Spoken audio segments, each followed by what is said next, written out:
everyone, and welcome to another episode of Double FM Sports. I'm Todd File. I'm Ethan Fager. And I'm Jeremy Misrak. And today we are diving into the annals of NBA history, grading each draft pick. Not each draft pick. That would take forever. Yeah. Each number one draft pick from the 1984 draft to the 2019 draft. So buckle up. This is going to be a fun ride. We may or may not get through all of it in this episode, just because we have a tendency to run long. So if we are running a little long, we'll cut ourselves off and resume in the next episode. So I guess with that, we'll get right down into the meat of things, and we're going to go straight to 1984. I do want to point this out real quick. We did kind of have a little bit of a, I don't want to say disagreement, but we didn't exactly judge them with the exact same criteria, because then we would have gotten the exact same answers for everything. So there is going to be a little bit of, different aspects that each one of us looked at that might have made us pick that decision. Right. And I mean, that's us anyway. So that's what's part of what's going to make this interesting. So let's get down into this. 1984, number one overall pick is Hakeem Olajuwon, gets drafted by the Rockets. Other notables in the draft class, we're talking Michael Jordan at number 3, Charles Barkley at number 5, and John Stockton at number 17. How do you guys feel Hold about on, that? excuse me. 16. Did I not say 16? You said 17. No, I meant 16. That's the same thing. No, we need to keep ourselves honest about stats here, fellas. I know I'm one of you're just passionate because it's John Stockton. Yeah, if it was anybody other than John Stockton, you wouldn't have said anything. All right. Anyway, how do we feel about Hakeem Olajuwon here?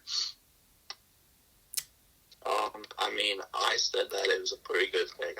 Yeah, I did too. Hakeem Olajuwon was, an all-time great. However, it was Michael Jordan's draft class. Michael Jordan's arguably the greatest of all time, in my opinion, the greatest of all time. So I would have gone with him because it's just, it's Michael Jordan. Yeah, I'm with you there. Although Hakeem Olajuwon was a really good player in the NBA, it's Michael Jordan. Regardless, you just can't pass that up. He's the best player of all time. You just can't pass it up. Yeah, and we probably should have prefaced this beforehand, but hindsight is 20/20, and so it's easy for us to say Michael Jordan is best player of all time. But even if you look at what they have on paper as a lineup, in the 83 to 84 season, so the season leading up to this, they had an all-star in Ralph Sampson playing center. You really don't need a center. He's putting up 19.7 points a game when he was in Houston. So honestly, Michael Jordan makes sense because the guy that they had playing shooting guard is only putting up 14.8 points a game. That is also very true. I do remember looking up to that. So, not to knock Hakeem Olajuwon, but I think all of us are pretty much in agreement. If you have Michael Jordan, you take Michael Jordan. Yes, definitely. Yeah. Okay, 1985, Patrick Ewing, the Hall of Fame center, gets drafted by the Knicks. Other notables in the class, you have Hall of Famer Chris Mullin, Detlef Schrempf, Karl Malone, also Hall of Famer, Hall of Famer Joe Dumars, and Manute Bol. I said that it was, again, kind of like the first pick. Another really good pick. Again, Patrick Ewing, pretty good center. I think we can all agree. However, they did have a center who had 16 points per game and 8 rebounds. So, that's a pretty decent center, and there was no real good power forward, which, he's second on the all-time scoring list. Carmelo would have definitely been a good fit, I feel like. Although Carmelo would have been a good fit for them, I'm happy the Jazz decided to take him. We know you are. Guaranteed. That's your one Utah Jazz comment for today. I only get one a video now. Is that how this is working? Hey, we have to limit you somehow. Okay. 5 the first one. I mean, what I see here is, yeah, like JR was saying, Patrick Ewing isn't a bad pick here. I mean, obviously he's a Hall of Famer. And center, whether or not it's a need or not, is debatable. But yeah, there's definitely a huge hole at the power forward position where someone like Karl Malone could really step in and fill that. I also see potentially a hole at point guard. Their point guard, Darrell Walker, was only putting up 10.6 points per game, at least when he was with the Knicks. So someone like Joe Dumars coming in there, I don't know. I feel like that would also be good, but I don't really see a whole lot of problem with Patrick Ewing. Yeah. Yeah, I can definitely see that. All right, 1986. Brad Daugherty gets drafted by the Cavs. Other notables in the class, you have Del Curry at 15, Arvidas Sabonis, the Hall of Famer, at 24, Mark Price at 25, Hall of Famer Dennis Rodman at 27, Jeff Hornacek, Hall of Famer Drazen Petrovic, Kevin Duckworth. Yeah, I mean, not the strongest class ever. Yeah. But definitely some Hall of Famers in there. Okay, so this also was, I feel like this is kind of this is a really big what if, but this also was the class with Len Bias, who was arguably going to be the next, Michael Jordan when you look back on it. So, I feel like that's a big what if for what you were selecting if, all the stuff in his career happened, or if it, wouldn't have happened that caused him to die with the, drugs and stuff. Right. Would he have been a better pick? I feel like that's kind of a big what if with this draft. Yeah. Brad Daugherty. He didn't have a terrible career. He had an average career. I guess we could all agree, right? I'd call it more than average. He was a 5-time All-Star. Yeah, he was a pretty good player back in the day. Yeah. He played 8 years in the league. He was. I'd say he was decent. Obviously especially when you have like Dennis Rodman, maybe you have to think about that, but I don't know. Yeah. The way I see it is, this was kind of a tough one for me. I feel like, yeah, there's definitely a reason to take Brad Daugherty. You replace someone like Melvin Turpin, who's only putting up about 10 points a game. So there is a need for a center. There's also really a need for a point guard. So maybe someone like Mark Price. Wait, didn't Mark Price end up on the Cavaliers, though? What do you mean? I swear Mark Price ended up on the Cavaliers. It could have. I'm not sure. But, if he does, then maybe that's a good thing for the Cavs. I also see a need at power forward. So maybe you take someone like Dennis Rodman. I don't know. Yeah, he did. He played at 1986 to 87. It says he played for Cleveland. Huh. So they did get someone at point guard. Yeah. Oh. Interesting. Yeah. All right. 1987, Hall of Famer David Robinson gets drafted by the Spurs. The Admiral. What? The Admiral, that's his nickname. Yeah, it is the Admiral. He also, this is worthy of note, he did not play his first 2 seasons because he was doing naval service. But other notables in here, you have Scottie Pippen, Horace Grant, Reggie Miller, Muggsy Bogues, Sarunas. I can't read my own handwriting, but he's a Hall of Famer. And Kevin Johnson. So, a lot of higher profile names. Yeah, I mean, I thought the Robinson pick was a good pick because eventually, when we get down the line, especially into the late 90s, they pick up another very strong player and they create like a very successful duo out there. I mean, obviously, like Scottie Pippen, one of the greater players we've seen in the league. So yeah, there's a lot of good players in this draft. I would have still taken David Robinson though. Yeah, I gotta agree with that. I mean, when you look at their roster at the time, they had a pretty solid team for number one pick. I mean, when you think of a number one pick team, they're usually on the not so good end of the scale. But the Spurs team was all right, and I thought David Robinson was a very good addition to the team, especially when you look back on his career. So I like the pick. Yeah, I mean, I like David Robinson here. This is hard to grade because of the 2-year gap between David Robinson getting drafted and actually playing. So, like, when he's drafted, you have the Hall of Famer Artis Gilmore playing center.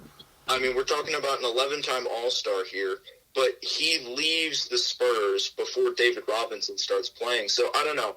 I see that as potentially a wise investment. Yeah. I mean, you also have a hole at power forward and some other holes in the team. But I don't know. I like David Robinson as a number one. Yeah, I do too. All right. Moving on to 1988. Danny Manning gets drafted by the Clippers and not the strongest class ever. After Manning, you have Rick Smits, Hall of Famer Mitch Richmond, Rod Strickland, and John Starks. Just to highlight some of the names there. Yeah, I mean, I would say, Danny Manning's, he had again, it's kind of like Brad Daugherty. He had a decent career. He played in the league for 15 years, 2-time All-Star. He was a sixth man in 1997. Averaged 14 points a game around, shot 51% from the field. I mean, he was a decent player, but then again, when you look at Mitch Richmond, 6-time All-Star, Hall of Famer, averaging 21 points a game and near 4 assists. I would have personally taken maybe Mitch Richmond there, but that's just me. I agree with that. I mean, like Todd said, it wasn't the strongest of draft classes. No real, I guess names that popped out nowadays that you immediately think of, star. I mean, obviously, like you said, Mitch Richmond was a pretty good guy, pretty good player back in the day, but I don't think his name, when you hear it, you think, oh, that's that really great basketball player, unless you're a real big basketball fan. But that's besides the point. I think Danny Manning, again, all right career. I think Manning was an all right pick, but I feel like I would have gone with Mitch Richmond, looking back on it. I'm actually going to disagree with both of you. What? I like Danny Manning here, and here's why. Mitch Richmond, yes, great player, but he's a shooting guard. And at this point in time, the Clippers had Mike Woodson as their shooting guard, who, when he was with the Clippers, was averaging 17.5 points a game. You really don't, he's your strongest player on the starting five. Really, your hole is at center and power forward. So I would honestly take someone like Danny Manning, who's a power forward, and was putting up about 19 points per game when he was with the Clippers. Definitely a fair enough argument. Yeah. It's fair. I just think sometimes it's better to take a player rather than a position. But yeah. But it's definitely how you put into it. You got to think about it when you're looking at who you want. I mean, if you got like Michael Jordan on a team and Kobe Bryant's you got the first round pick and Kobe Bryant's in the draft. Looking back on it, you'd be like, oh, take Kobe Bryant. But if you got Michael Jordan, are you really gonna to an extent, the position is important, I feel. Yeah. Well, and maybe you can play around with it and put maybe Kobe at like point guard or something like that. But if you have someone who's like an absolute star, like I don't know, like Hakeem Olajuwon, who's still in that draft and would be a really good fit for your team, you take him regardless of whether or not Kobe is in there. Yeah. Anyway, 1989. The man with the most unfortunate name in sports, Purvis Ellison, gets drafted by the Kings in a draft class with Mookie Blaylock, Vlade Divac, the Hall of Famer, Sean Kemp, and Sean Elliott. Again, Purvis Ellison, the name obviously doesn't help him there, but especially guys like you've got guys like Glenn Rice, Tim Hardaway, Sean Kemp in that lineup. So, I mean, obviously, Purvis Ellison obviously didn't have the greatest of careers, and Sean Kemp seemingly had a very good career. So I would have personally taken the 6-time All-Star and 3-time All-NBA player, Sean Kemp. That is also the way I went. I mean, like you said, didn't have the best career. Sean Kemp had a, pretty great career. Obviously, I feel like he's, for lack of better words, better half of the NBA of all time. So, I mean, Sean Kemp's who I would have gone with. Yeah, I mean, I could see Sean Kemp here. I mean, I don't know. It's harder for me because you have Otis Thorpe essentially playing your power forward position, and he's putting up 15 points a game. So, and I mean, sure, you do need a center, so you could maybe put Sean Kemp in that center role.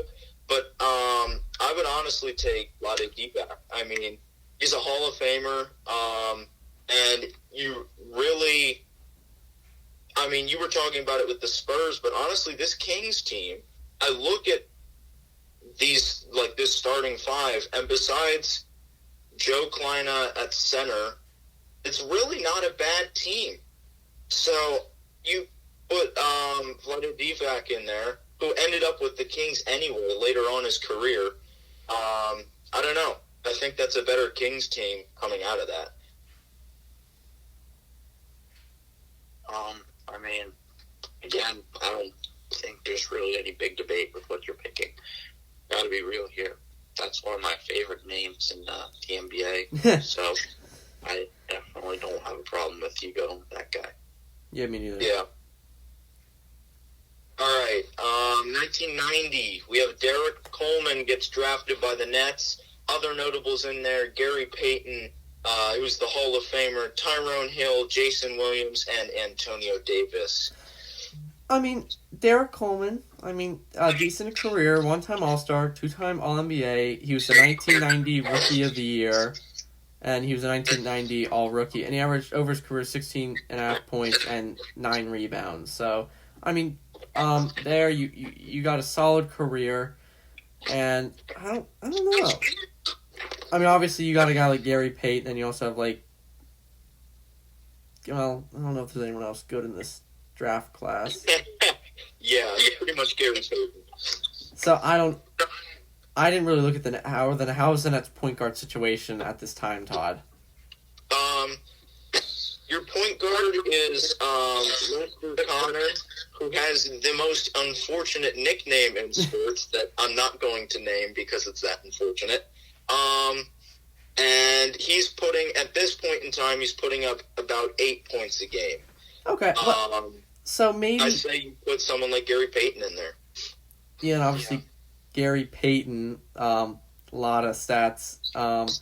16 points a game, 4 rebounds, 7 assists, 9-time All-Defensive Player, 9-time All-Star, and a Hall of Famer. So, and one of the greatest trash talkers that I've ever listened to. Yeah. I gotta agree with. I mean, Gary Payton, obviously, a really good player. However, I might be mistaken, but Mookie Blaylock was on this team. Now, he turned out to be a pretty decent player, I think, right? Yeah, Mookie Blaylock was good. I'm not sure if he was on the Nets at that point. Yeah, I'm not 100% sure. I remember him more as being a Falcons guy, but yeah, honestly, I can't exactly remember. I did all my looking stuff up late last night, so I might be screwing stuff up. But he was with the Nets. I mean, so that kind of doesn't make as much sense now that we look back on it to take Gary Payton if you've already got a guy like that, and you've got a guy who's, maybe not as good, but still a really good player in Derek Coleman. But I feel like, I don't know, you really don't know what Mookie Blaylock's going to turn out to be at that time period. So Gary Payton could be a very justifiable pick. Well, and just because you have someone like Mookie Blaylock, I mean, if you look at the 89 to 90 season, I mean, Mookie Blaylock is on the team, if I'm not mistaken. Yeah, he's on the team, but that doesn't necessarily mean he's your starting point. So I'm going to look at that now to see what their starting lineups are looking like. I mean, obviously, that you're not going to know how his career's going to turn out. I mean, it was a pretty decent one, I think, if I'm thinking of the right player. But, I mean, you never know how their career's going to turn out. So, right. Well, and you've got, what I'm seeing is Mookie Blaylock did start some games, but it looked like Lester Connor was probably more of that starting point guard. So, yeah, I definitely get what you're saying, though. All right.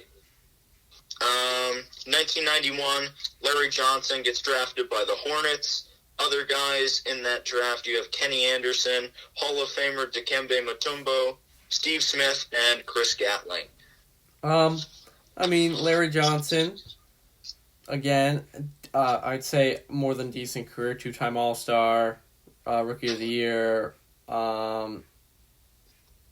He was in the league until 2001, averaging 16 points, 7.5 rebounds a game.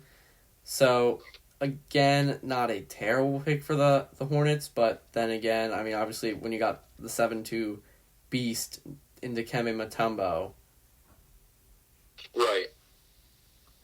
Yeah, that's the same train of thought I had. I mean, great. I don't know, great, but, good enough for Larry Johnson, but Dikembe Mutombo, I feel like, is just kind of obviously the better player when you look back on it, so I would have gone with him. Yeah. And I mean, really, I don't see a need for a power forward like Larry Johnson when you have Armin Gilliam, who's putting up 19 points a game. So, yeah, I agree. I take Dikembe Mutombo to replace J.R. Reed, who's putting up not even 10 points a game. So, I think we're pretty much all in agreement on that one. Yeah. Yeah. 92, Shaquille O'Neal gets drafted by the Magic. He's a Hall of Famer. Other notables are the Hall of Famer Alonzo Mourning, Christian Laettner, the star out of Duke, Tom Gugliotta, and Latrell Sprewell. I mean, again, obviously, I think we're all going to be in agreement. I think the Magic made the correct pick there. Yeah, I agree with that. I mean, Alonzo Mourning, that's also another pretty notable name in the center position, but Shaq's just better. And so, Shaq was probably the pick that I would have done. Yeah, and I mean, you look at the need for center. The year before, the center was Greg Kite, who put up a whopping 3 points a game. So, at least in his Magic career. So, yeah, there's definitely a need for a center, and like JR was saying, Shaq honestly ranks better than Alonzo Mourning, and so you take the best available center. Yeah, and obviously, and in Shaq's rookie year, he already averaged 23 points a game and about 14 rebounds. So it obviously shows that really helped the Magic. Yeah. Okay. 1993, Chris Webber gets drafted by the Magic, but then immediately traded to the Warriors, who had picked Anthony Hardaway. So, for all intents and purposes, the Magic got Anthony Hardaway, and the Warriors got Webber. Other notables, like I said, Anthony Hardaway. You have Jamal Mashburn, Vin Baker, and Sam Castle. Well, personally, I feel like this is one of the ones that we're going to have a little bit more of a debate on because it could have gone both ways. I was grading it as Chris Webber was the number 1 overall pick, even though he technically became the number 3 overall pick after that trade. But, I mean, and I'm also going off of the fact that the Magic were the one to pick him. So, you know, it's a little bit skewed to the point of view from what actually happened after he was picked. But for the Magic, Chris Webber would have been, I feel like, a decent pick. Now, obviously, like I said, he didn't play there. Immediately traded to the Warriors, you said. But, I mean, Sam Cassell would have been my second best pick, personally. Now, I might have missed some names going down the list of drafts. There was, 36 different drafts we had to look at last night. So, I definitely missed some names. But, the Magic already had Scott Skiles, who was at point guard and was a former Michigan State Spartan. So, go Spartans. But I feel like Chris Webber would have been a good pick for the Magic somehow if he wouldn't have been traded. I mean, yeah. I definitely, Weber is playing this kind of combo power forward center. And I mean, you have Shaq, so you obviously don't need a center. But the power forward is Tom Tolbert, who is putting up 8 points a game, essentially. And you have Weber, who's a 5-time All-Star, and has a career point per game total, or average, rather, as 20.7. So, I mean, yeah, it definitely makes sense. At the same time, I like Penny Hardaway being there, especially if you can maybe put him at shooting guard and take the role of Anthony Bowie there. But I do think Golden State got the better end of this deal because power forward center, the Warriors at that point in time had Victor Alexander at center and Tyrone Hill at power forward. Neither of them were putting up more than 9 points a game. So I think Chris Webber makes sense for the Warriors, and I think they got the better end of that deal. Yeah, I'm with you guys. All right. 1994, Glenn Robinson gets drafted by the Bucks. Immediately after him are the Hall of Famers Jason Kidd and Grant Hill. You have Juwan Howard and Eddie Jones. All right, well, looking at this, Glenn Robinson, 2-time All-Star, I mean, averaging like 20.7 points a game and 6 rebounds. So, I mean, again, a pretty decent career. Although I would have taken maybe a guy like Grant Hill. Just, I think it's slightly better. He had a slightly better career. So, I mean, I like Glenn Robinson, but I just felt like at the time there was a bigger need for a point guard than a small forward. I personally like Jason Kidd. I mean, him and Grant Hill had pretty similar careers. I mean, they're both all-time greats. I would have liked Jason Kidd, though. I think he's just, in my opinion, someone I would want over Grant Hill. Yeah. Yeah, I mean, I can see that. I'm going to go with Ethan on this one, and yeah, I would take... Well, yeah, I'd probably take Grant Hill. I mean, just because, I mean, he's a Hall of Famer, but him versus Glenn Robinson, I think that the Bucks recognized that they had a need at the small forward position. So, yeah, I say decent move taking Robinson, but you've got Grant Hill there, so that kind of overshadows it. Yeah. 1995, Joe Smith is drafted by the Warriors, the man with the most generic name in sports. After him are Jerry Stackhouse, Rasheed Wallace, Kevin Garnett, the 15-time All-Star, and Antonio McDyess. Okay, well, I'm basically just gonna go ahead and say it. I think Kevin Garnett should have been the first overall pick instead of Joe Smith. Yes. And I think we're all in agreement there. Yeah, I would definitely second that. Kevin Garnett would have been my guy. Yep. All right, well, I don't really think we have to talk about that too much more. I mean, Kevin Garnett just had a really great career, so I would have taken him. Yeah. I do, however, I want to bust on the Warriors a little bit here.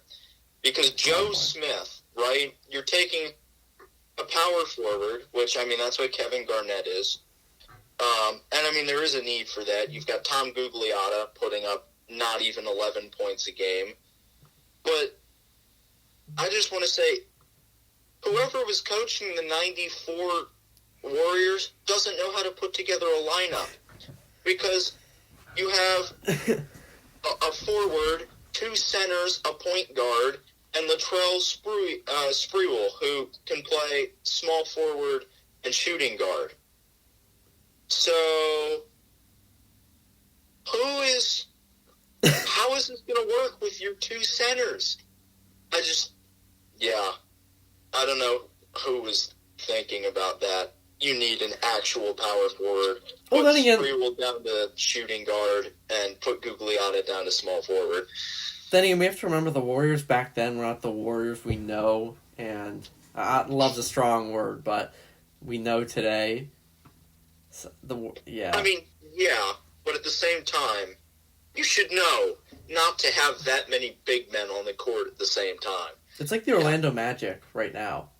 Exactly. My thought exactly. Anyway, 1996, Hall of Famer Allen Iverson is drafted by the 76ers. In that draft class, you have the Hall of Famers Ray Allen and Steve Nash. You also have Kobe and Stephon Marbury. Well, I mean, this is a tough one because although Allen Iverson had a really good career, I mean, Kobe Bryant's there. So, I think you have to take Kobe Bryant. I would also agree that it's a pretty tough decision, but I mean, obviously, yeah, Kobe is there. That turns out, I feel like, to be the better pick. But Allen Iverson didn't exactly live out his full career, so I feel like I'm not saying Allen Iverson would be where Kobe is right now today as a respected top 3 player of all time, but I just feel like there might have been some potential left that Allen Iverson didn't exactly use when he called his career. Well, and Allen Iverson also was a terrible money decision person, so.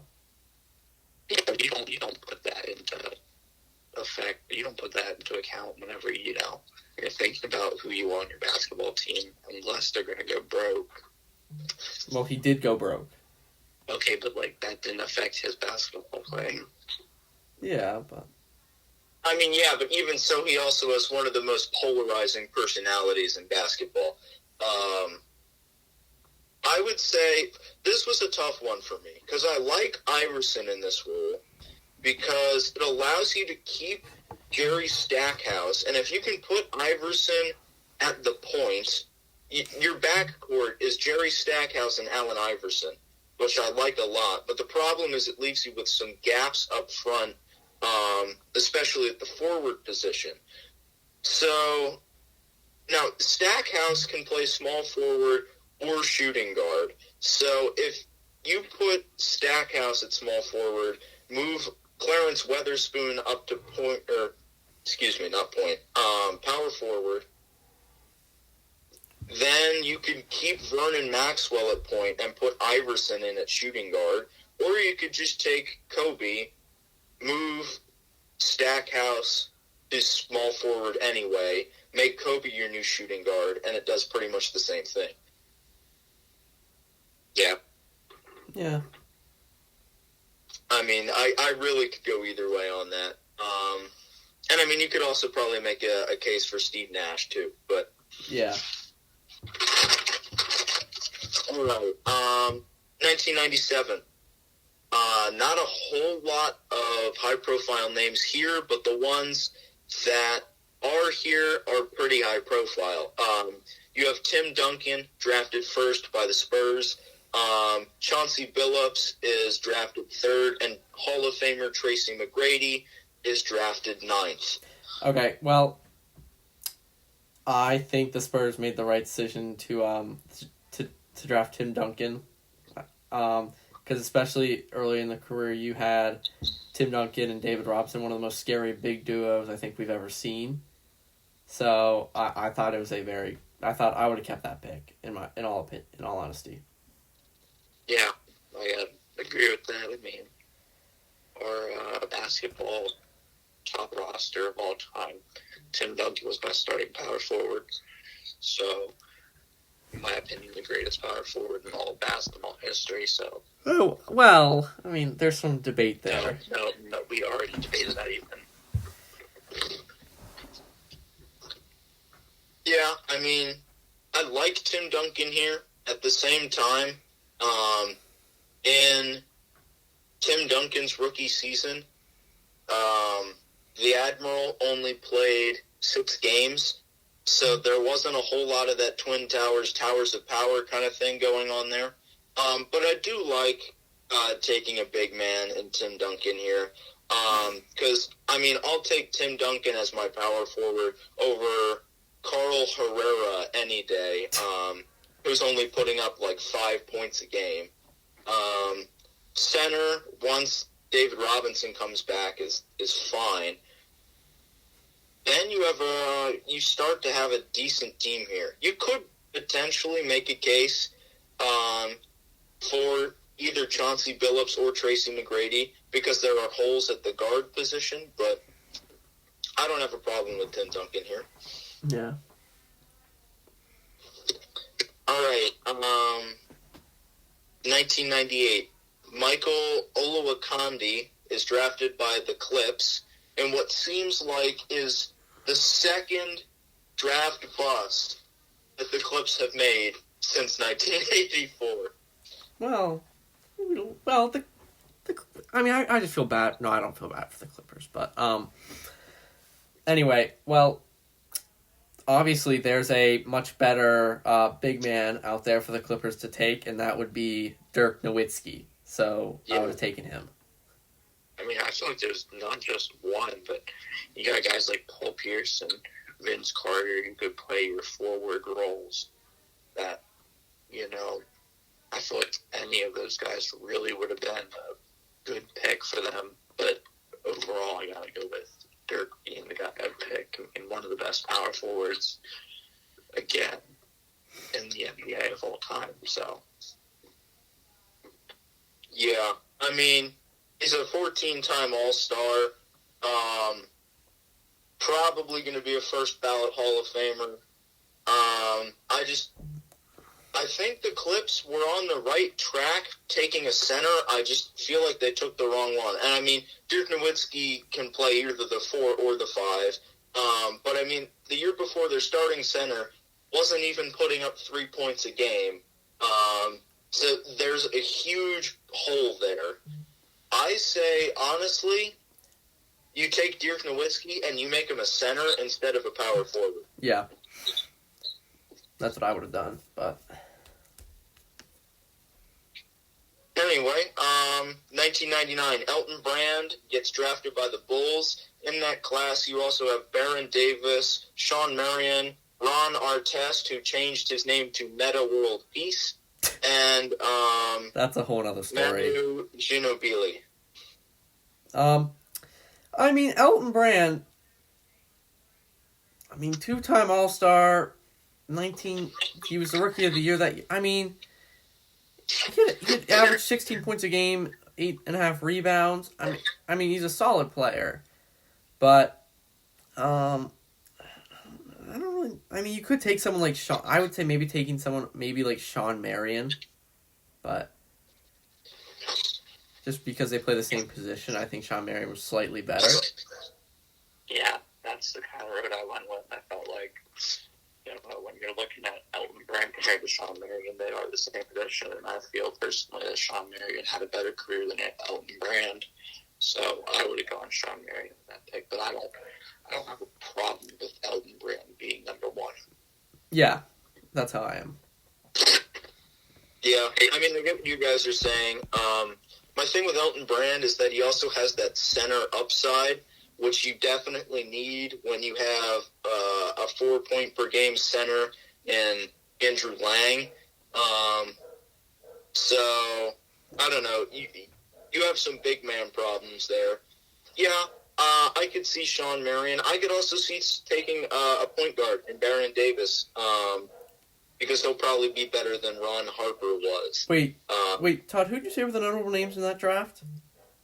What? Who would you say were the notable names in that draft? Because I think we're missing a very notable one. I said Baron Davis, Sean Marion, Meta World Peace, and Manu Ginobili. Oh, okay, you got Manu Ginobili. I didn't know if you got that one. Yeah, I said him at the end. All right. But yeah, I got him. Terry.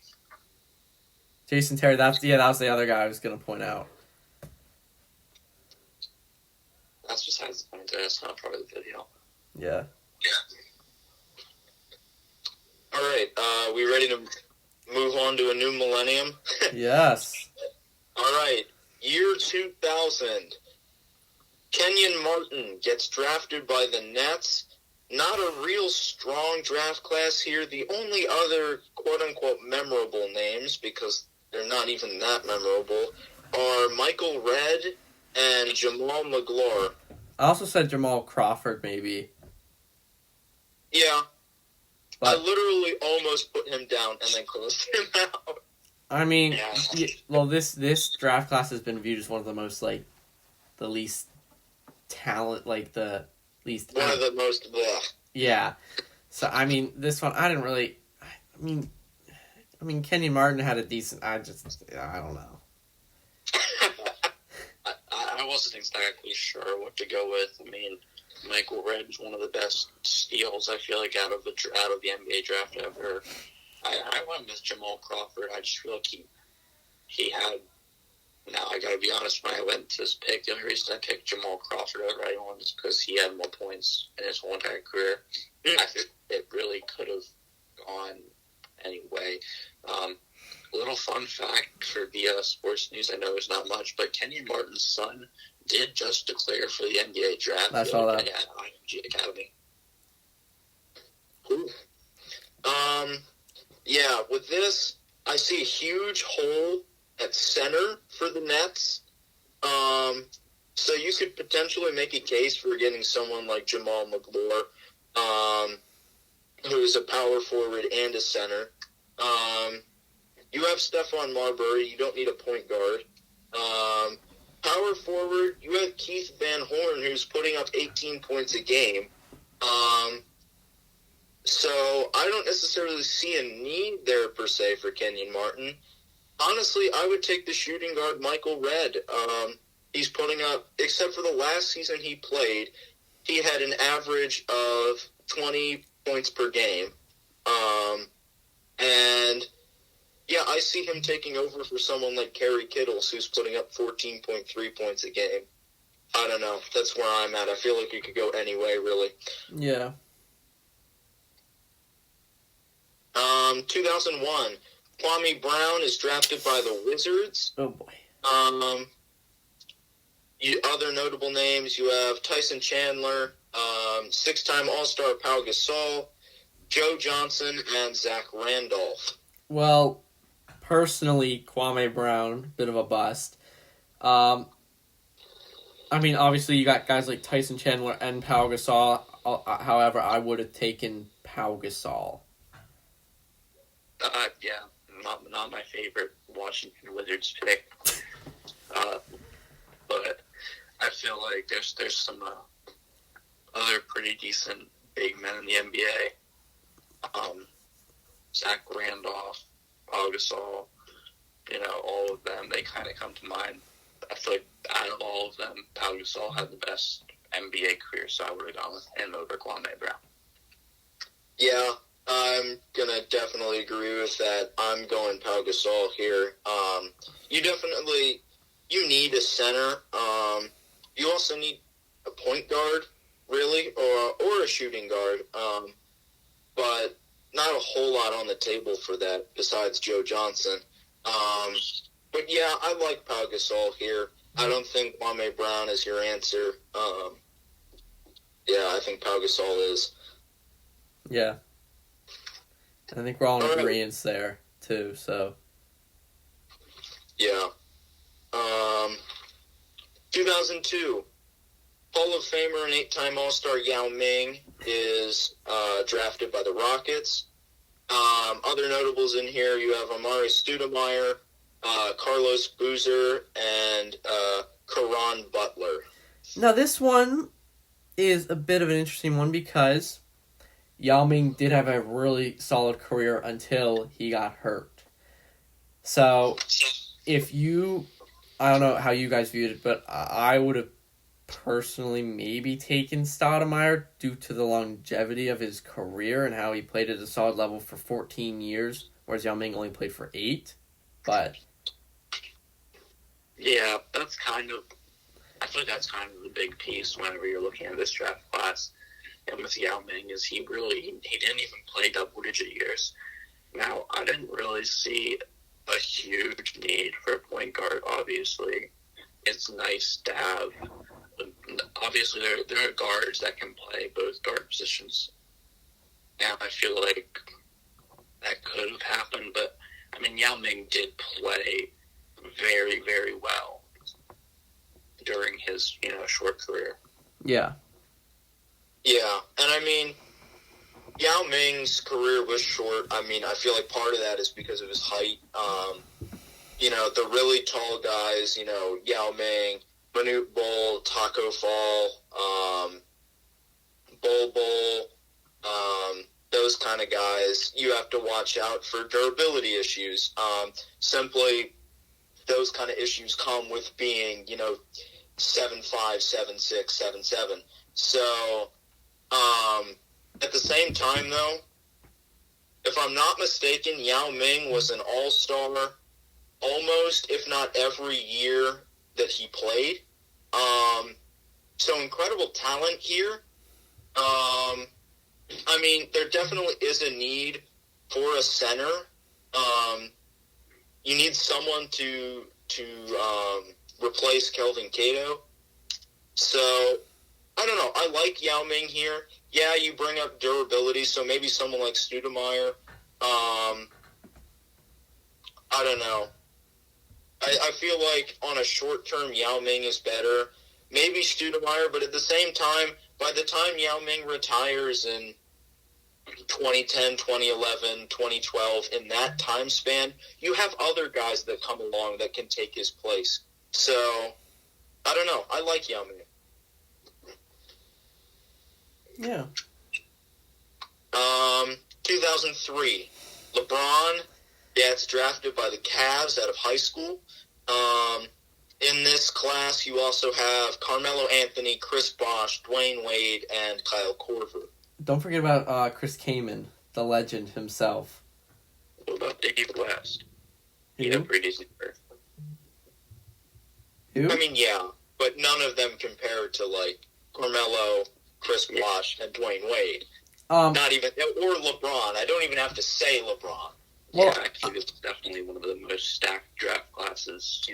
I mean, not stacked, but it's one of the, really top-heavy talents. I mean, I would have taken LeBron. I mean, obviously, arguably one of the greatest players to ever play the game. So, I mean, I think it was the right pick.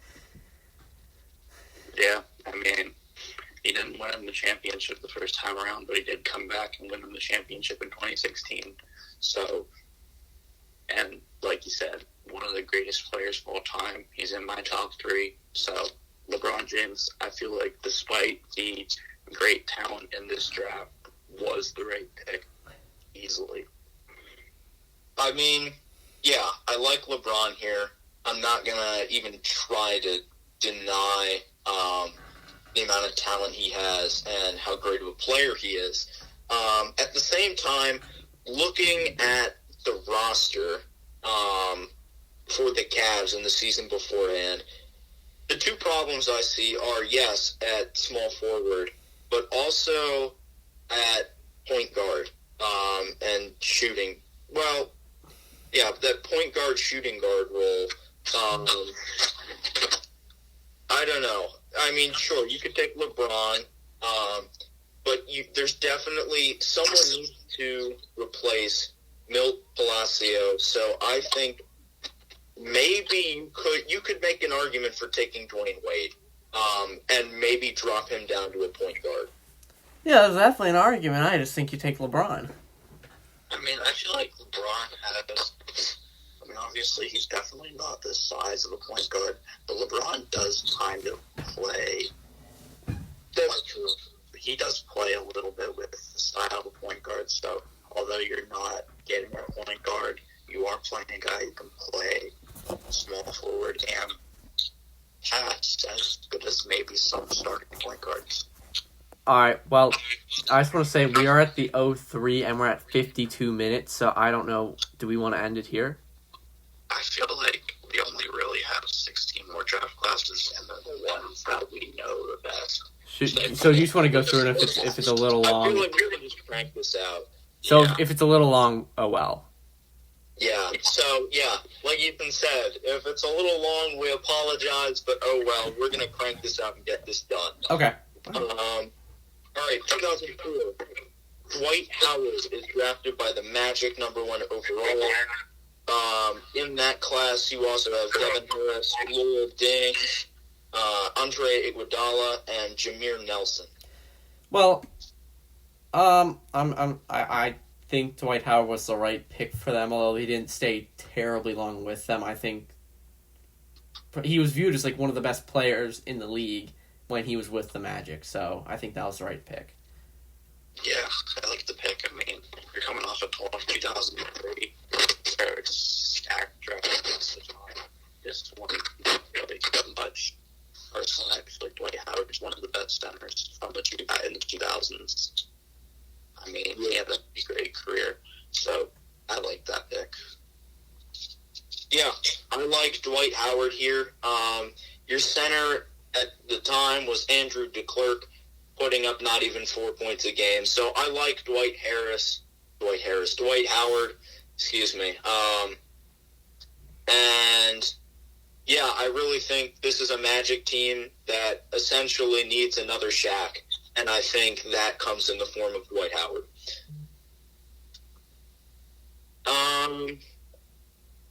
2005, Andrew Bogut gets drafted by the Bucks. Other notable names, you have Darren Williams, Chris Paul, Andrew Bynum, and David Lee. Well, for this one, Andrew Bogut, obviously, he had an okay career. I would have taken Chris Paul personally, just because the career he's had so far, but that's just me. Yeah, I kind of went a similar route. I mean, Andrew Bogut had a decent run, especially with the Warriors back when they had their historic, 5 seasons just recently. But I feel like Chris Paul had obviously they're in lockouts, so they're not playing right now. But, I mean, Chris Paul is still producing and putting up numbers. Now, I did give a little bit of thought to Monte Ellis because I don't really know. He was just a guy that popped in my mind that I might have that's a similar, position to Chris Paul, but otherwise Chris Paul in the end. Yeah, I would take Chris Paul here. The Bucks totally recognize the need for a center. I'm not sure that this is the best class for centers. And yes, you have Mo Williams at point guard. But I just see someone like Chris Paul still being an improvement on that. This might be one of those drafts where you go kind of you just take the best overall player, kind of like as much disdain as it probably gives most people for me to make a football analogy to basketball. I don't know. I see this as like a Ravens draft strategy where they just take the best overall player regardless of whether or not they need him. So, yeah, I would take Chris Paul here.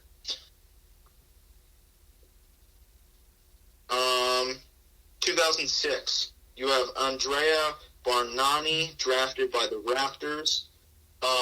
Other notables in this draft class, you have LaMarcus Aldridge, Brandon Roy, Rajon Rondo, Kyle Lowry, and J.J. Redick. I think for the Raptors, I would have taken LaMarcus Aldridge. Yeah.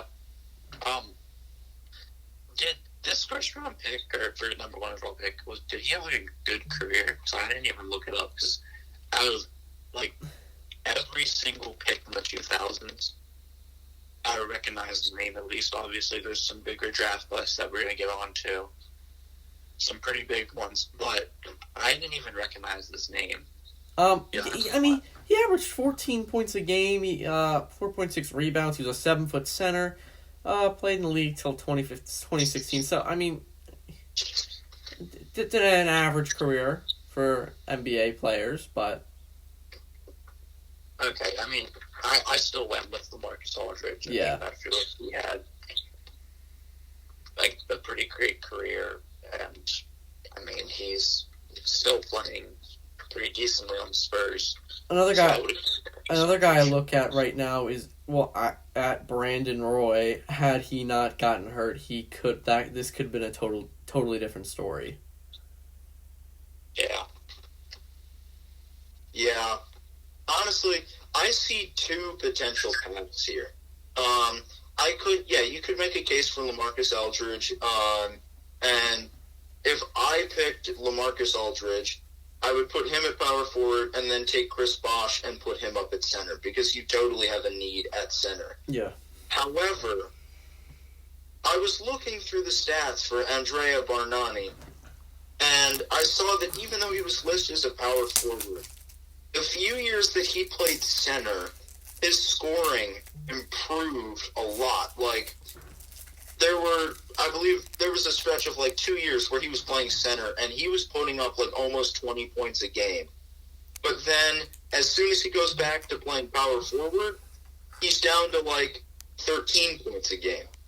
So I don't know. If you take Bargnani and you keep him, you make him a center and let him stay there, that solves your center problem. Chris Bosh can still play power forward.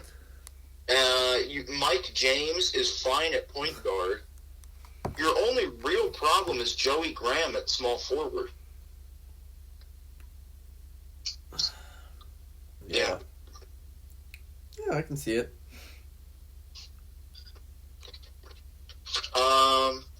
2007, Blazers draft Greg Oden. Oh, God, you must love this pick. Oh, I hate this so much. They take Greg Oden over Kevin Durant, Al Horford, Joakim Noah, and Marc Gasol. Well, I see two paths for the Trailblazers here. You could go with the best player, Kevin Durant, although you already have Brandon Roy there.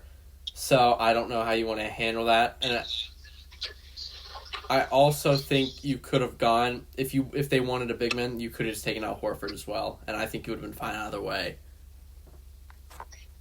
I personally, I said this in our basketball, top rosters of all time again, and I'm referencing that video, but I had Kevin Durant on my all-time roster because he is one of the best scorers at all three levels of the game. So I feel like even though you might have what was at the time promising young prospect, I just feel like Kevin Durant's he's the guy I would have definitely gone with without a question. Yeah, I think we can all agree that Greg Oden is not the guy. I actually, Ethan, if I'm not mistaken, I just looked at Brandon Roy's page, and he was a shooting guard, whereas KD, if I'm not mistaken, was a small forward. Okay, yes. I would have taken KD then. Yeah, because I probably would have taken KD, just because of the raw talent. But you do have a legitimate need at small forward. You have Ime Udoka, who's only putting up about 8-9 points a game. But yeah, I definitely agree with what you said. You could easily take Al Horford, even Marc Gasol, and put them in at center over Joel Pritzbella. Yeah. Yeah, I think there's a case for both of them. Now that I know Brandon Roy was a shooting guard, imagine Kevin Durant and Brandon Roy on the same team. Well, due respect, obviously there was the injury of Brandon Roy, but is that really saying that much now that we're looking at it for 2020? Well, right. Seeing as he was averaging nearly 20 points a game before he got hurt, and he was looking to be one of the most promising young stars in the league.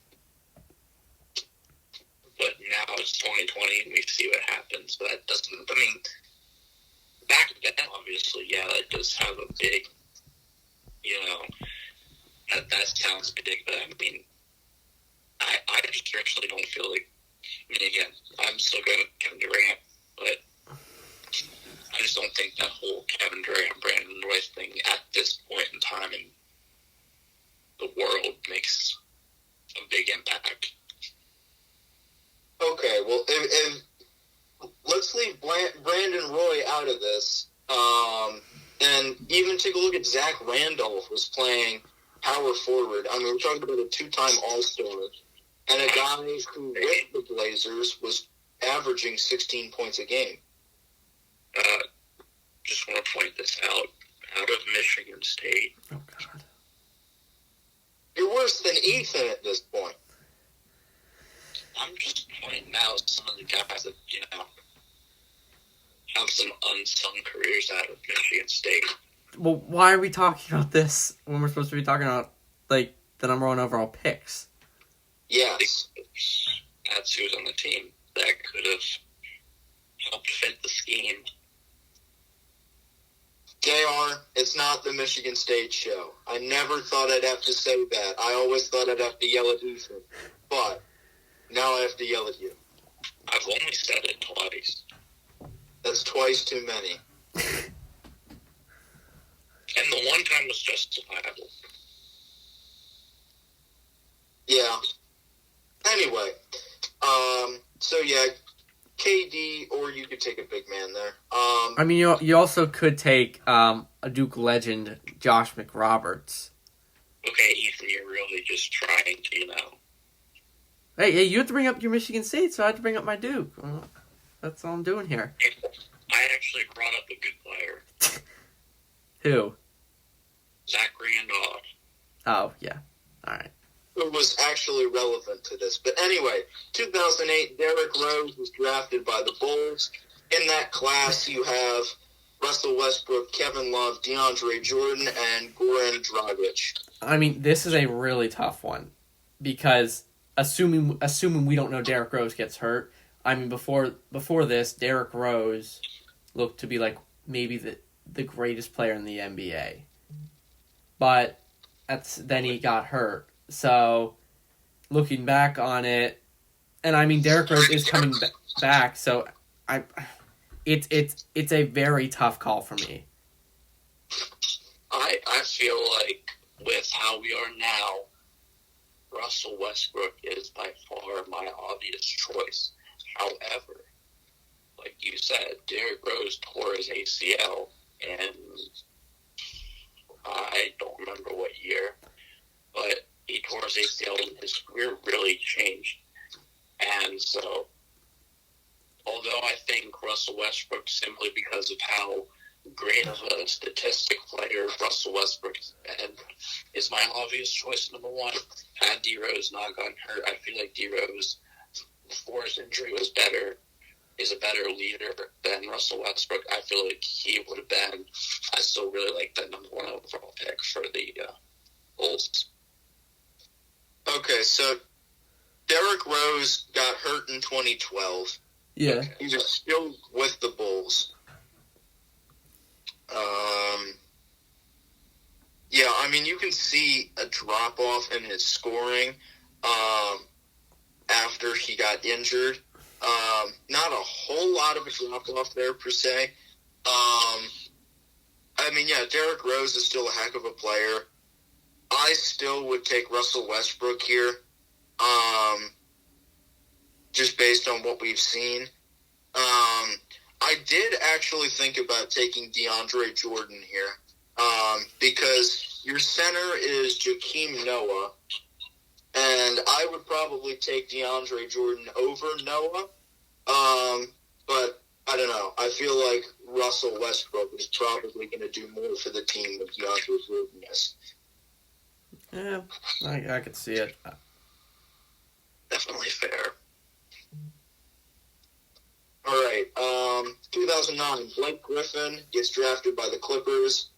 A good pick by the Clippers for once. Class here. You have James Harden, Steph Curry, DeMar DeRozan, and Drew Holiday. Well, I mean, Blake Griffin, don't no disrespect to him. He's a great player, but there were better players, and I'm looking at maybe them taking Steph Curry, but Yeah, I would second that. I mean, Aaron Davis was their point guard at the time. He was starting to get up in age. I'm pretty sure he was in his 30s by this point. CP3 had not been traded for. Was he a free agent signing, or did they trade for him from the Hornets? oh, I'm not sure. I'm not sure either, but then they also, again, my boy Zach Randolph was on that team, and he was, playing some of his better seasons of his NBA career.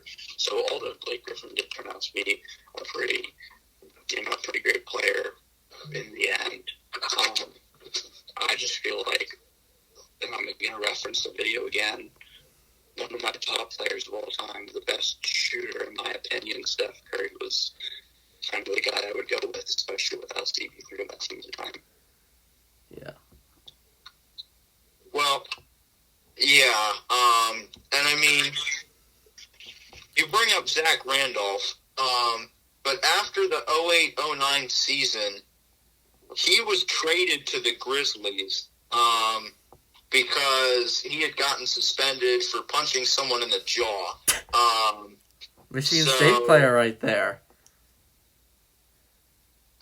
I'm just saying. So, Zach Randolph is effectively gone. So you do have a need for a power forward. But the thing is, Blake Griffin was injured the first year that he was in the league. He sat out 09 to 2010. So, I don't know. He doesn't make... Even if you don't have Zach Randolph, you still don't have Blake Griffin to fill that hole. So, yeah, I take Steph Curry here over Baron Davis in a class that has really an abundance of point guards. Yeah. 2010, John Wall is selected by the Wizards, number 1 overall. This class also has DeMarcus Cousins, Paul George, Gordon Hayward, and Jeremy Lin. Oh, Jeremy Lin. I was running out of people to mention, and Jeremy Lin, it's Jeremy Lin. Yeah. I mean, this one, Paul George, I'd say is better than John Wall, but then again, I think the Wizards needed a point guard. I think John Wall fit perfectly in the Wizards system. So, I want to hear what JR thinks about this as a Wizards fan. As a Wizards fan, I really like this pick. I wouldn't say I'm a big fan, but I do like to watch Paul George. But however, if I'm not mistaken, the Wizards at this time period did have a decent shooting guard, but their point guard was Gilbert Arenas, who at the time was starting to get kind of old. So I think one of the most athletic point guards I think I've seen in the last 10 years. Well, besides obviously the past 2 years where he's been hurt, in the last 10 years, one of the most athletic point guards I've seen. I really like the John Wall pick. I actually have Sean Livingston at point guard here, but I don't know. Looking at this roster all around, I just see problems. So I don't think you can really go wrong with whoever you pick. For me, I'd say it's down between John Wall, Paul George, and Boogie.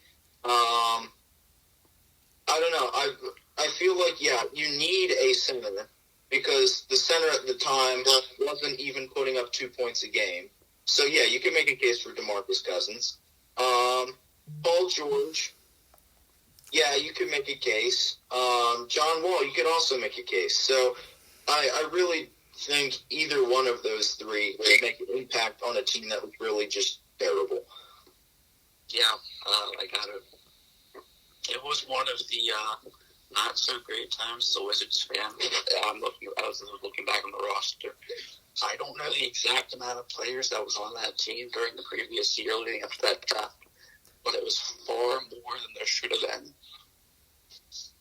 I mean, they traded for guys a bunch throughout the season. I could have sworn I counted like 20, 22 players that was on the team at the time.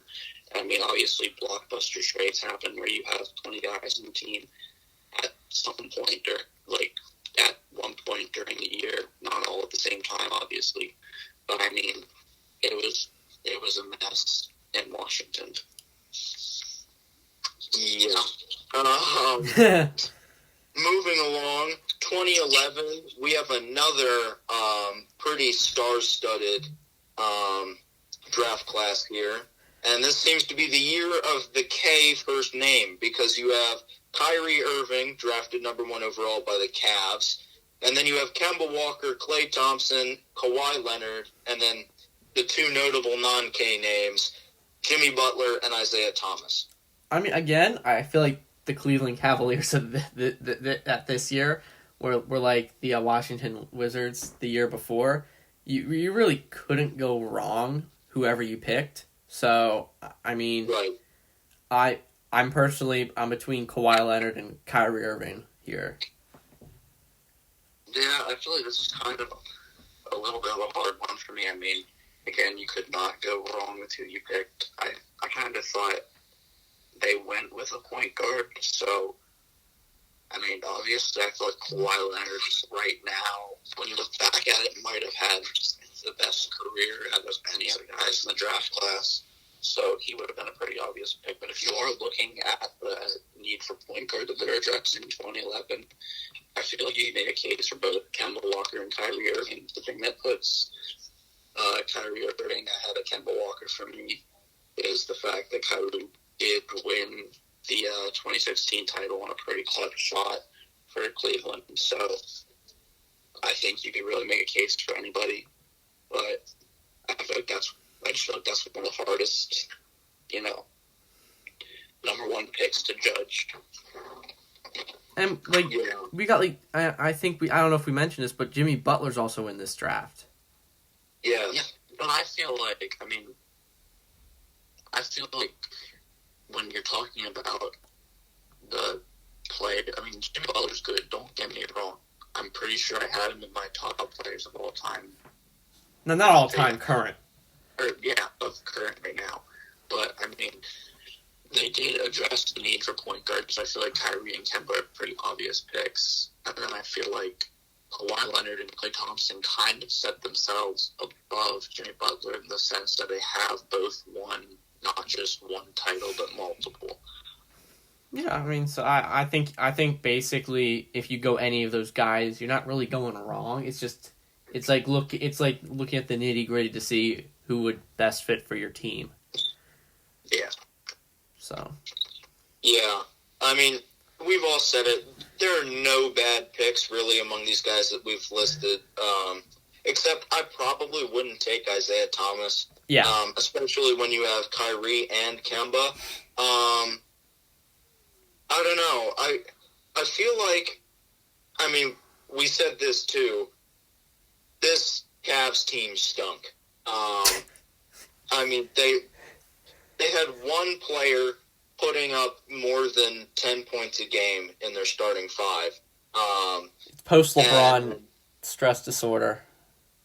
Yeah, really. And that was actually their point guard. So really, I don't see point guard as the problem that immediately needs to be addressed. I would honestly take someone like Klay Thompson, maybe Kawhi. Either one of those guys. Yeah. But then again, there was a significant problem at point guard, too. Just maybe it's not the biggest one. Right. 2012, Anthony Davis is selected by the New Orleans Hornets, which then became the Pelicans, if I'm not mistaken. Yep. Yes? Okay. Anyway, he's first overall. In that draft, you have Bradley Beal, Damian Lillard, Andre Drummond, and Draymond Green. And Chris Middleton. I mean, yes, but Chris Middleton's good. What was Chris Paul still on the team when Anthony Davis got drafted? I don't believe so. Yeah, I don't think so. Okay, then I probably would have still taken Anthony Davis regardless, but just based on how much of a menace he was for New Orleans. I mean, also, I could see you taking maybe Damian Lillard as well. I feel like, I don't know, I feel like I keep on referencing this video, the top roster of all time and current. But I mean, I had Anthony Davis as not only my starting power forward, but in my opinion, the best big in the league right now. I mean, he was always a guy who pretty much averaged a double-double his whole entire career, and he was just a force inside the paint. So I feel like I would have gone with Anthony Davis. I mean, Bradley Beal and Damian Lillard probably would have been my other picks that I was considering because both are elite scorers. I mean, I'm pretty sure both of them at one point, if not still, this season were averaging 30 points per game. I mean, that's pretty impressive, but I still would have gone Anthony Davis. Yeah. Yeah, I mean, I think Anthony Davis is the right choice here. The guy that you had playing power forward at the time was Gustavo Ayon, and he's putting up not even 6 points a game. So, yeah, I would take Davis here. You could maybe make a case for Damian Lillard at point guard, but I don't know. Gravis Vasquez was still okay. Yeah, that's the way I see it. Todd, your boy Myers Leonard's in here too. Yeah, I just wish he had played like he did in the playoffs last year his entire career. Anyway, 2013, Anthony Bennett gets selected by the Cavs. Oh boy. Other notables in this name are Victor Oladipo, Giannis, Rudy Gobert, and Robert Covington. Well, I personally think Giannis was the pick there. I mean, because obviously, apart from point guard at this point, the Cavs pretty much needed everything else. So I would have taken Giannis. Yeah, I mean, I feel like it's pretty obvious now that we're looking back on it 7 years later. I mean, Giannis is reigning MVP. He has led the Bucks to 2 straight best records in the NBA. I mean, obviously the season's not over, but you would assume that if it does and if it would finish, that they would be the best record. I mean, he is in the conversation for MVP again. He's just, one of the best players right now. So I would go Giannis. Pretty simple. Yeah. I mean, I would also take Giannis here. It seems that obviously you don't need a point guard because you've got Kyrie. I'd also say you probably don't need a shooting guard, given that Deion Waiters is putting up 14 points a game, which is, but it's still better than some. Really, I see a need for big men here. I'm taking Giannis. You could maybe make a case for Rudy Gobert, but you need a forward here, a forward or a center, and yeah, I would take Giannis. Yeah. 2014. Andrew Wiggins is selected by the Cavs, but within 2 months is traded to the Minnesota Timberwolves. Other notables in the draft are Joel Embiid, Nikola Jokic, Clint Capella, Zach LaVine. There's some other guys in there. I mean, are we taking this as... So we're saying how this would work for the Cavs best, right? I mean, take it how you like it. Okay. In terms of the Cavaliers, I think LeBron James and Joel Embiid would be scary, so I would almost take Joel Embiid here. I gotta be honest. I don't know how that would I just don't know if LeBron James and Joel Embiid would work.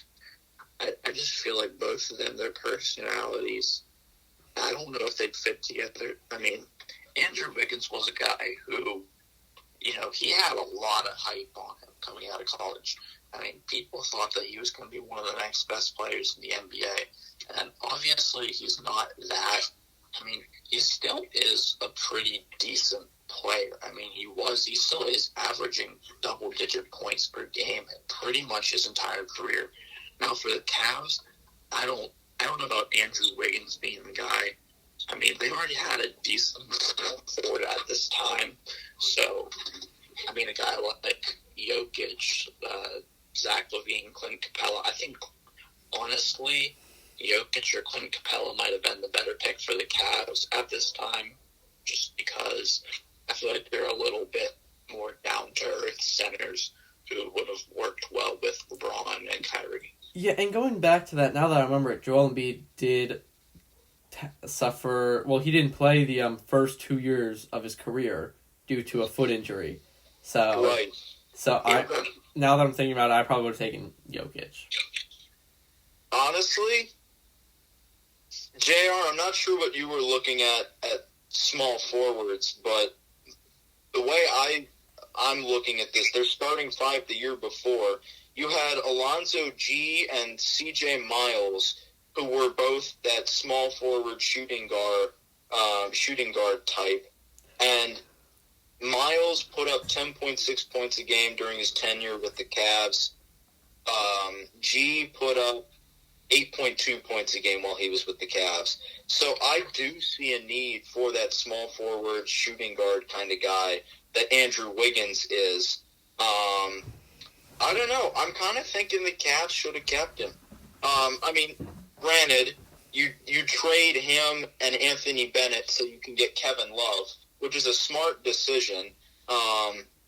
But I don't know. I feel like Andrew Wiggins would fill a hole there on that team. And I mean, yes, there is a hole at the center position, but and you could make an argument for Jokic or Clint Capella. Yeah, I mean, I do agree with you that I think that they could have kept him. Now, I am looking at this. Wasn't Luol Deng part of this team? Now, he only was part of the team for 40 games and then was traded or signed with the Miami Heat the season after. But he was putting up 14 points per game coming off of back-to-back All-Star seasons. Right. Yeah, I mean, If you have Luol Deng, sure. Even so, what position was Luol Deng? He was small forward. Okay.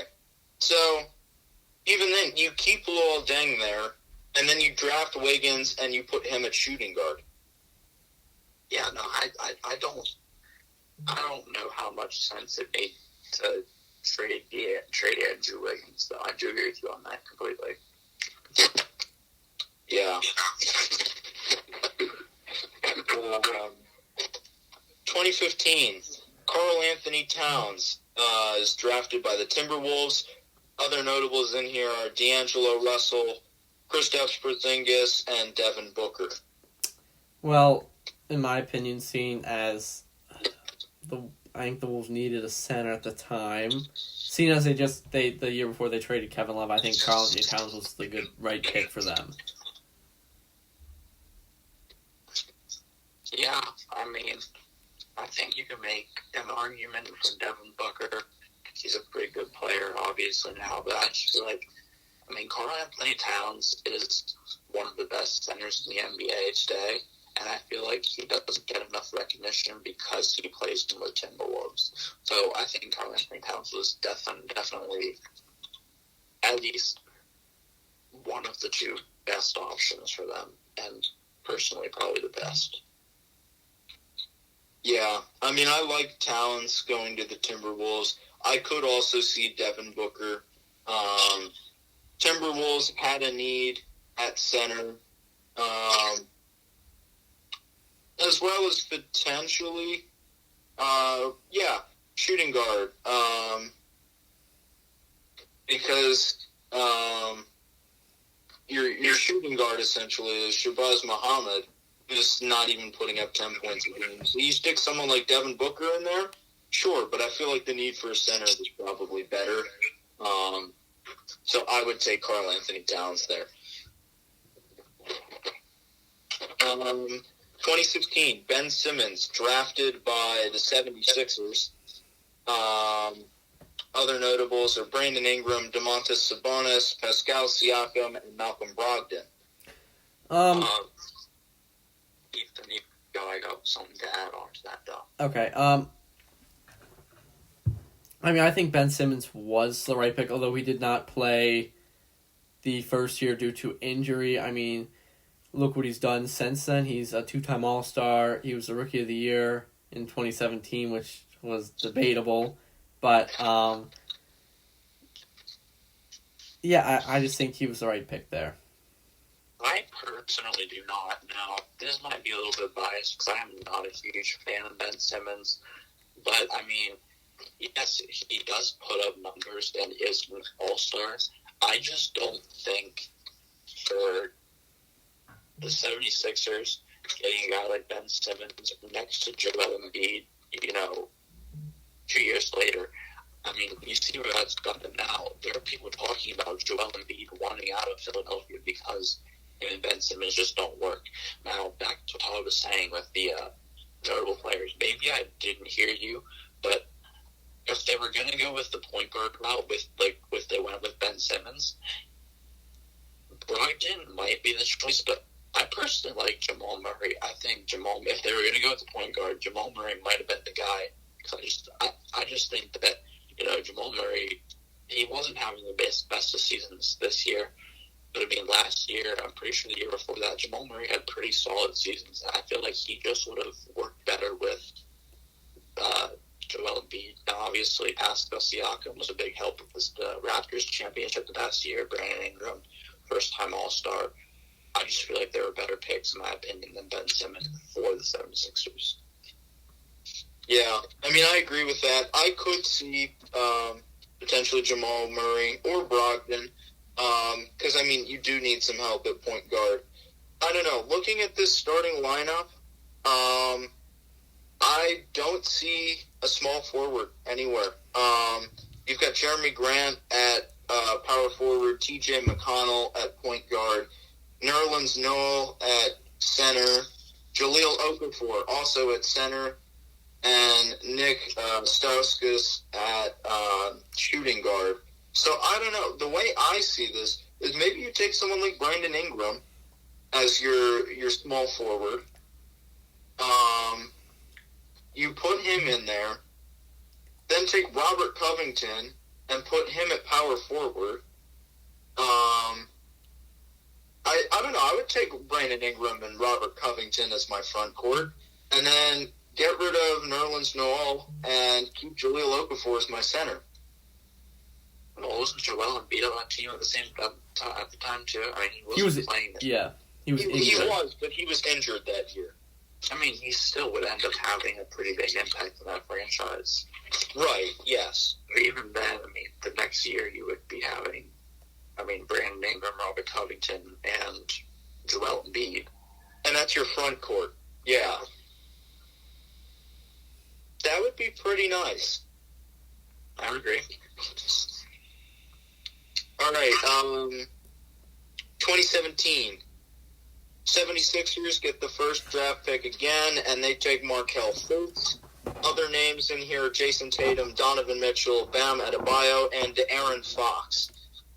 For this one, I mean, I feel like now that we're starting to get into these, it's starting to get a little too early to tell. But I mean, Markelle Fultz did have some injury problems playing with the Sixers, especially in his first 2 years. He only played, what was it, 30? I believe it was 33. Yeah, he played only 33 games in his first 2 years, and that was due to injury.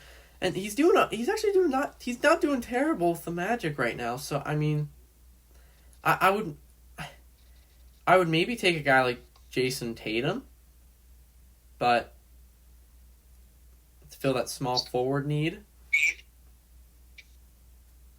Yeah, honestly, this pick has a lot of implication on last draft. I feel like the thing is, they picked back-to-back point guards. Now, is Ben Simmons really a point guard? No, I feel like he's a forward who can pass pretty well. So, Markelle Fultz at the time seemed like a really good pick because he had a lot of hype out of Washington, especially, for a guy that really didn't break headlines, I feel like, during the college basketball season that year. He was like the consensus number one pick. Everybody thought Fultz was going to go one. So there's a lot of hype around him, and I just feel like there's a lot of what ifs, I guess, with his career because he did get hurt, and then he tried to change his shooting form. That only hurt him more. So, and then, you got the whole Ben Simmons thing where is he really a point guard? So maybe Markelle Fultz could have played and Ben Simmons could have been moved to the 4. So there's just a lot of what ifs. I personally think, just looking on it, 2 years later, I would have gone probably Jason Tatum because he seems to be blossoming into one of the next big things with the Celtics. I just feel like this pick's a little up in the air, kind of. Yeah, I think all of us pretty much agree. We don't blame the Sixers for taking Fultz over one. Like JR was saying, he had all the hype coming out of college. And yeah, it's just a question of durability there.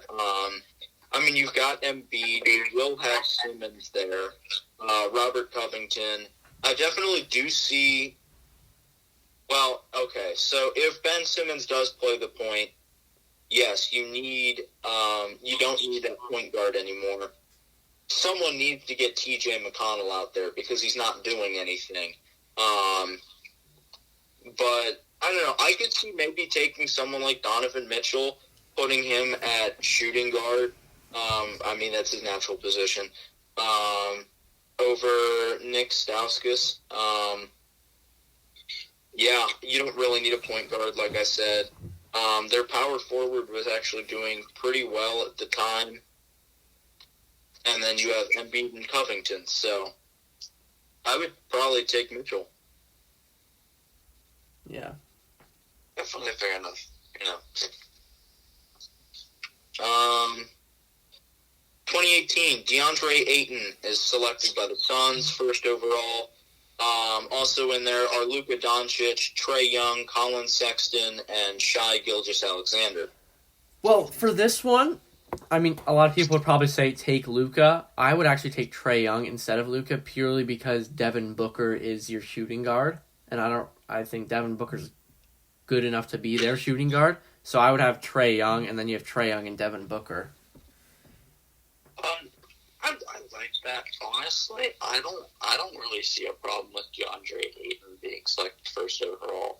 Now, yeah, Luka Doncic and Trae Young might be putting up better, stats.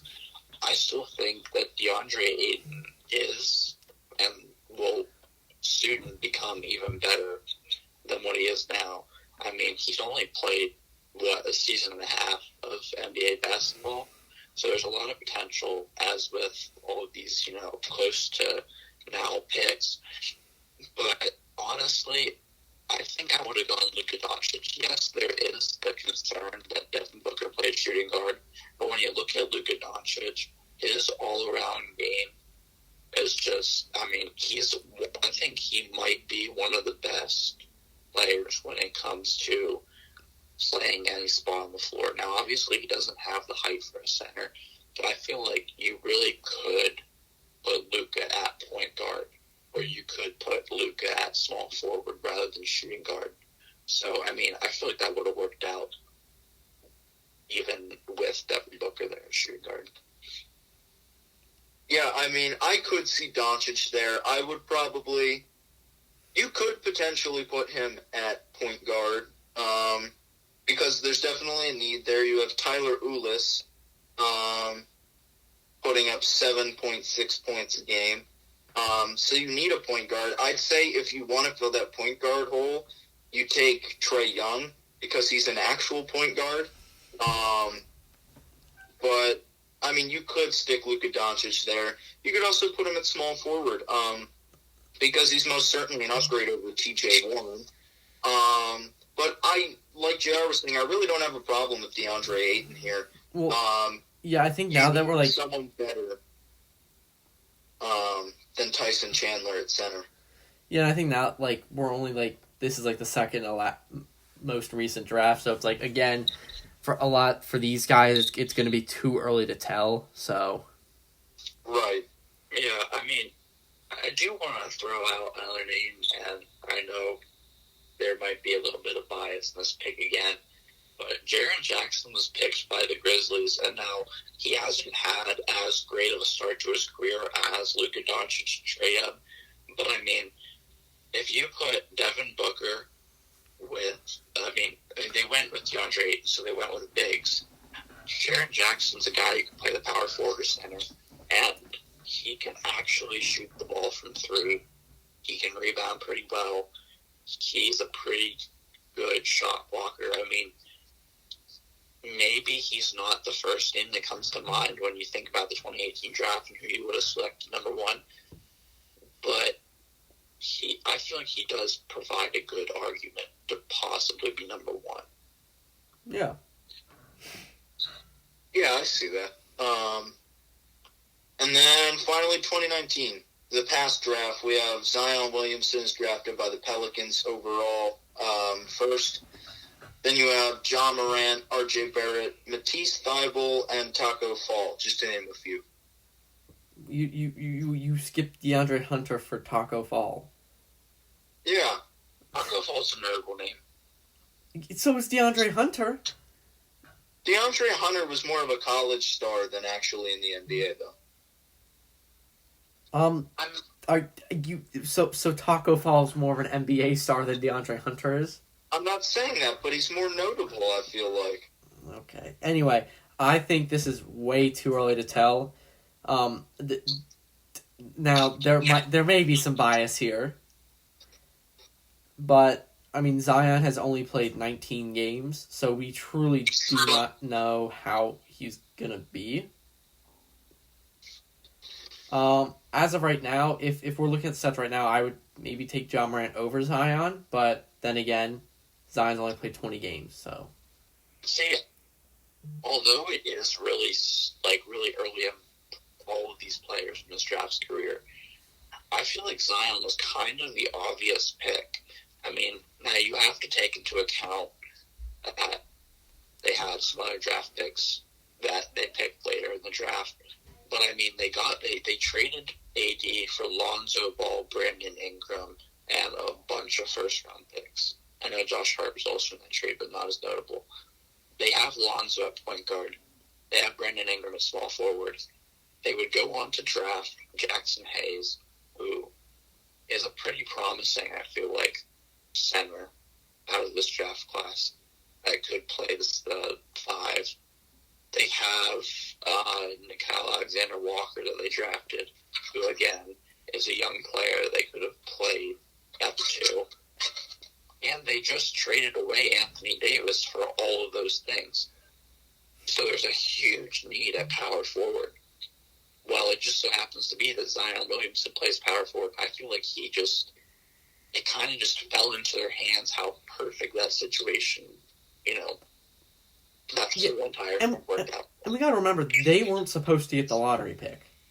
Yeah, I feel like it was just a bunch of wow, this really just fell right into their hands. Kind of thing. For all intents and purposes, every Knicks fan in America thought they were getting Zion Williamson, Kevin Durant, and Kyrie Irving. And they ended up getting none of them. They got R.J. Barrett and Julius Randle. Yeah. Solid. No. That doesn't even compare to Kevin Durant, Kyrie Irving, and Zion Williamson. Well. No, it does not. I'm trying to be sympathetic for Knicks fans. I'm sorry, I'm giving you the straight facts. It does not even compare. I think, Todd, you gotta go with me on this. I mean, yeah. I would say, yeah, Zion does make sense here. I was thinking maybe Ja Morant, just because, I mean, you said Lonzo Ball at the point guard. I don't know. I would probably take Ja Morant over Lonzo Ball. And I don't know. I was thinking maybe Matisse Thybulle, but then, yeah, you look at they have Brandon Ingram at this point, and I would much rather have Brandon Ingram than Matisse Thybulle. But like we've all been saying, and they would have been way too early to tell. They would have been okay at the power forward because they did get Derek Favors after that. But think about, Derek Favors is 27, 28 now, so he's coming towards the end of his career. You got a guy who is, one of the best college prospects coming out of, ever. Since LeBron, for sure. Well, LeBron didn't even come out of college, but, people are comparing this guy to the all-time greats, saying that he's going to be one of them. And I think, I personally, I honestly believe that Ja Morant, in the end, will turn out to be a better player than Zion Williamson.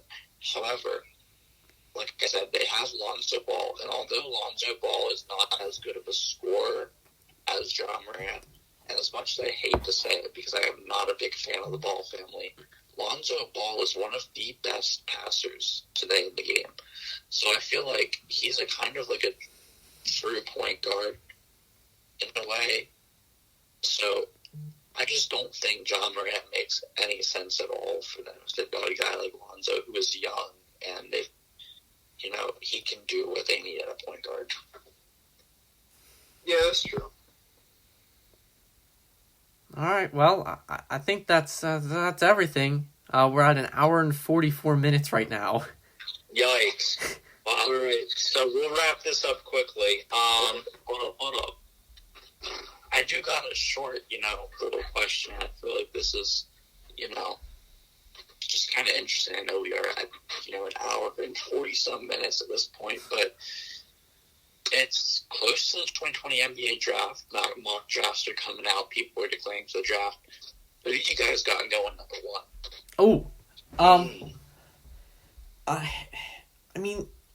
I want to say maybe Anthony Edwards or LaMelo. Todd? Yeah, no, I'm just gonna give him the silent treatment here. Really? You're not even gonna think? Yeah, it's not worth my energy. All right, well, I got a little bit different of an answer, Ethan. I mean, I feel like it really depends on who wins the lottery. And obviously it does every year because of what we said at the beginning of the video. Position does have to be taken into account. So if the Golden State Warriors win the lottery, I feel like although Anthony Edwards is right now the consensus number one, James Wiseman makes so much more sense. Yeah, okay. Yeah, I would see that. If any other team that's like projected to possibly get the first round pick or the number one overall pick, it should be Anthony Edwards, unless it's a team that jumps from really high that already has a solid small forward. Well, if a team needs a small forward, maybe you take Obi Toppin. Obi Toppin's more of a power forward, though. He's kind of... Yeah. Well, yeah. Or even... I feel like anybody other than the Warriors is going to be Anthony Edwards, and I feel like that's kind of set the scene. Yeah. Yeah, it'll be interesting. I think once I know the draft order, I'll be able to make much more of a prediction, because I think the draft order really... I mean, obviously, like last year with Zion, I think whoever got the number one pick was going to take Zion regardless. Probably. So, I mean, yeah. And I don't... Like, this year, I mean, don't get me wrong, Anthony Edwards and LaMelo Ball and Obi Toppin, they're great, but they're not really getting as highly touted as Zion was last year. Yeah, I mean, I feel like they're all still really great college prospects.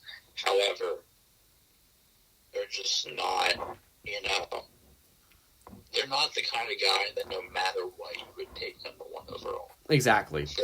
They all have their upsides, whereas Zion had an upside that was greater than any other college basketball player you've seen in a while. Mm-hmm. So, all right, well, I think that's all we got today. Yep. That was a long one. Yeah, that was a long one. Thank you for sticking it out with us. If you did, if you stopped listening, doesn't matter anything of what I say in the next 2 minutes.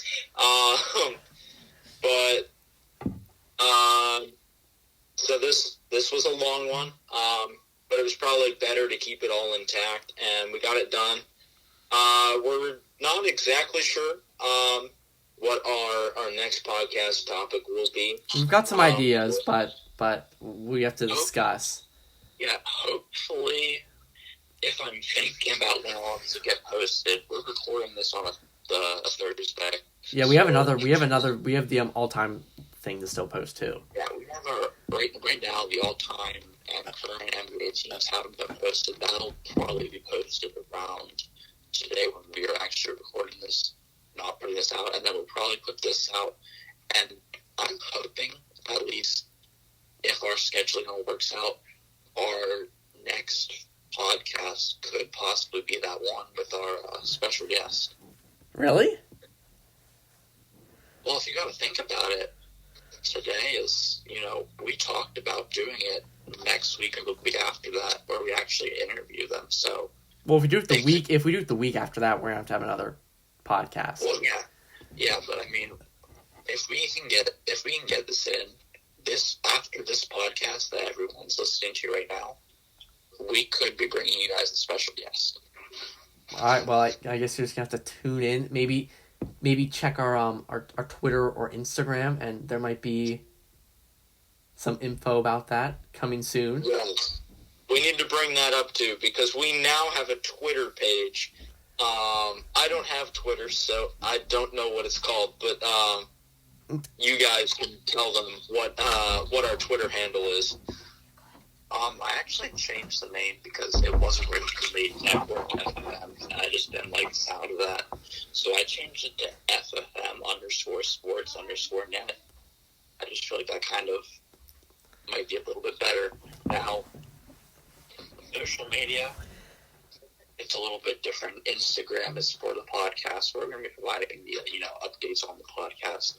Twitter is more, obviously we're going to be putting stuff like there's a new podcast out, but we're also going to be updating all of sports things that we might not have time to talk about, or just like right there in the moment. Right. So if you want sports news, head over to our Twitter page. If you want podcast news, head over to our Instagram page. I think that's pretty much all we have for today. Yeah, that's all I got. Yeah, that's all I got. All right. So, until next time for Double FM Sports, I am Todd File. I'm Ethan Fager. And I'm Jeremy Surratt. And we are signing off. See you next time.